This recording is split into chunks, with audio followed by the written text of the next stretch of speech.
Hello and welcome all of you to Doctors In. And today the Medibus TV camera crew is at Sharq Hospital, and I am in conversation with Dr. Usha, and she is the head of the medical imaging department here at the Sharq Hospital. Hello, doctor. Hello, how are you? Yeah, tell us something about the facilities that you have in your radiology department in the Sharq Hospital as a whole. Our department has some of the latest equipments which are available in the world. For example, we have MRI, it's a 1 Tesla open machine, and for CT we have a 256 slice machine. Ultrasound, as you can see in the background, is an Epic G, which is one of the latest machines available. And of course we also have the mammogram machine, and we do routine x-rays, and we also do some special procedures. Now I would like to just speak a little bit about each of the machines available. The CT machine, it's actually, all these machines are made by Philips, and this is a brilliant CT. It's a 256 slice machine, which is in fact one of the very few. I think we have 4 or 5 available in UAE. Okay. And it can finish the entire scan of a chest within a breath hold. Okay. Means it takes practically seconds. For a cardiac CT, which is one of the most sophisticated investigations available, it takes, actually the scan takes only 16 seconds or less. So with this we get very good images, very good resolution, and very few artifacts, which are the problems. Apart from that, we have upgraded our software so that right now we have something called an iDose and an eye patient, and these things help in reducing the dose. Like elsewhere, if a CT is done, if the patient is going to get 5 sieverts of radiation, we are going to give the patient only 2, which is like practically 50% of the radiation. Same way in MRI, we have a 1 Tesla open machine, and now open is something which is a very useful concept because most patients suffer from claustrophobia. So when they have claustrophobia, they have a fear of open closed spaces. So in this, what happens is, the machine, we will be taking you around the department later, you can see it for yourself. Normally all the machines are closed and you are inside a tunnel sort of thing, so the patients get very scared. But in this, there is a feel that they are in an open space, so they are not very scared. So we get quite a few patients, and this is the only open machine in the East Coast of UAE. Apart from that, ultrasound, I told you, is the Epic machine, which has got all the probes which are required for the normal scan. We do color Dopplers, we do superficial parts, we do FNACs, biopsies, aspirations, apart from the routine scans. And mammograms, we are having one of the good equipment in mammograms also, which we do. We read mammograms for diagnostic and screening purposes also, and we also combine it with our ultrasound, giving a complete diagnosis. Apart from that, we also do for infertility patients, we have something called hysterosalpingography. We do a few barium procedures. These are all apart from the x-rays, routine x-rays, plain x-rays, which are being done here. We do portable x-rays, and we do in the OT. We have another machine for reducing fractures with the orthopedician users. So I think that we have one of a very well-equipped departments, probably in the whole of UAE. And how long does these procedures take? Is it a time-consuming procedure, or how does it go? Well, I have spoken about so many modalities. So each one has got a different time limit. So for example, ultrasound itself, a simple procedure will take probably 15 minutes, and a complicated thing can take anything up to 45 minutes. Like for example, you're looking for a fetal biophysical profile. We have to see the fetus breathing. For 15 minutes we see whether the child is breathing or not inside the abdomen. Same way we have to see whether the heart rate is becoming faster, slower. These are all basic concepts in the fetal well-being. So it depends on the actual study.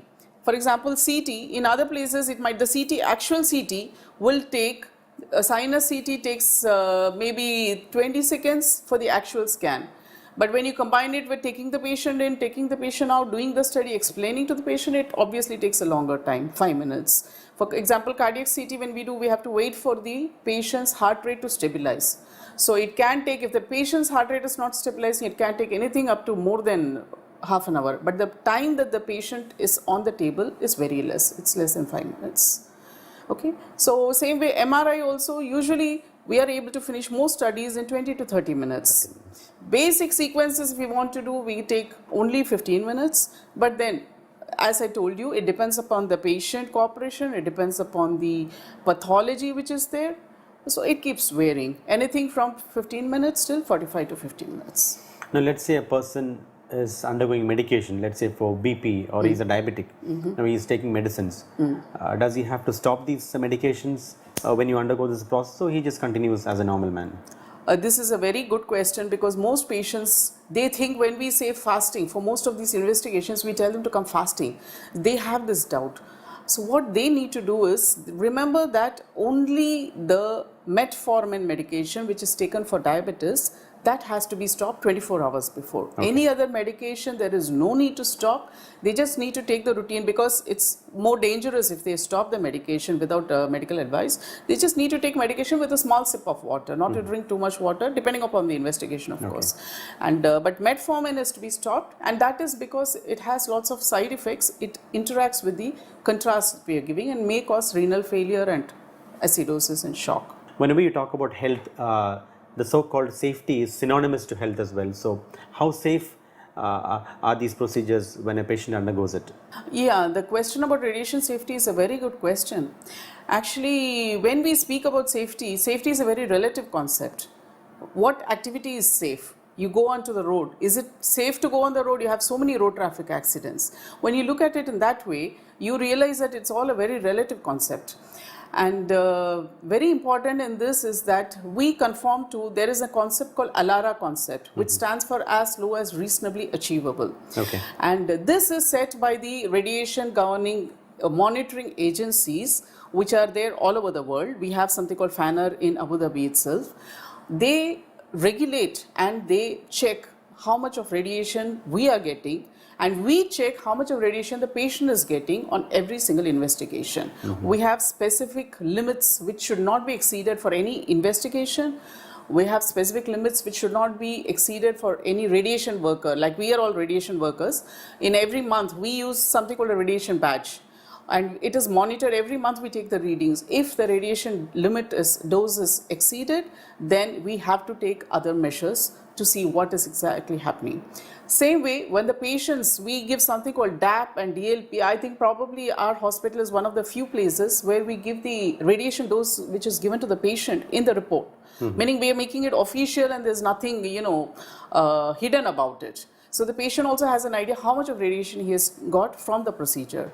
And the idea behind this is that we are monitoring it, and if there is any problem, like more than one patient is getting increased dose, then we investigate what exactly is the reason. We look into the machine's performance, we look into the other concepts behind it, and we get in touch with the FANR so that remedial action can be taken. Okay, and this is of course because everybody hears about radiation, the problems due to radiation, they try to avoid it.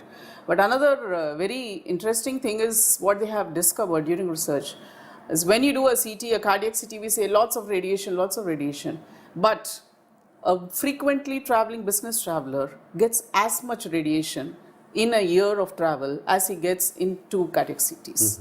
When you think of it, you don't bother about traveling. You think it's a good thing. You are traveling with jet-setting people. There are so many people who do that. So when you look at it in its thing, if it is important, if it is required, go ahead and do it. Don't hesitate just because of the radiation factor. This is what we advise our patients. Doctor, how do you differentiate between diagnostic radiology and interventional radiology? Diagnostic radiology, as the name suggests, is the use of radiology to diagnose diseases, whereas interventional radiology is the use of radiology for interventional purposes. Diagnostic radiology is what started initially, and world over, when you say radiology, it means that you are doing diagnostic radiology, that is, you are helping the clinician make a diagnosis. But interventional radiology is a recent in the sense, maybe in past 20-30 years.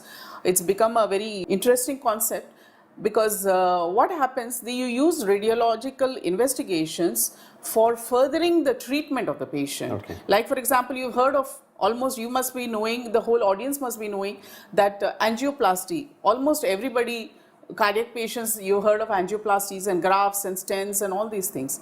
So in these patients, the concept was started from interventional radiology. They said that why not put in a catheter in a remote location, they put in the femoral artery and then they go in till the coronary arteries and then they put in a stent. Same way, when a patient has is coughing out blood or vomiting out blood, we use something called embolization techniques. We inject vasoconstrictor agents. Nowadays, even for tumors, we are using something called radio frequency ablation, where the tumor, it's exposed to some radiation and it goes on shrinking in size. Tumors, when you give this embolization techniques, when you use, there is less of vascularity, so the surgery becomes so much more easier for the doctor. The surgeon finds it so much more simpler. Sometimes, like for fibroids, females have fibroids. What happens is that once you do these embolization techniques, if it's a small fibroid or a single fibroid, they don't need to do surgery also, because it takes care of the tumor. It causes necrosis.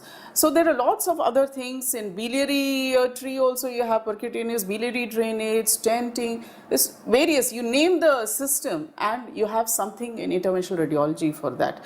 But of course it's a thing which requires specialized training, and few centers offer it, because you have to have a dedicated team and you need to have a proper backup for all of that. Like intensive care has to be there in the place where it is interventional. And we, of course, we do the basic interventional, like FNACs, aspirations, putting catheter, these things are also being done in Sharq. But these are all the basic investigation. We're not doing vascular work here. So thank you, doctor, for sharing your valuable information and valuable time as well. Look forward to see you in the future as well. You're most welcome, and thank you for giving me this opportunity to speak about Sharq.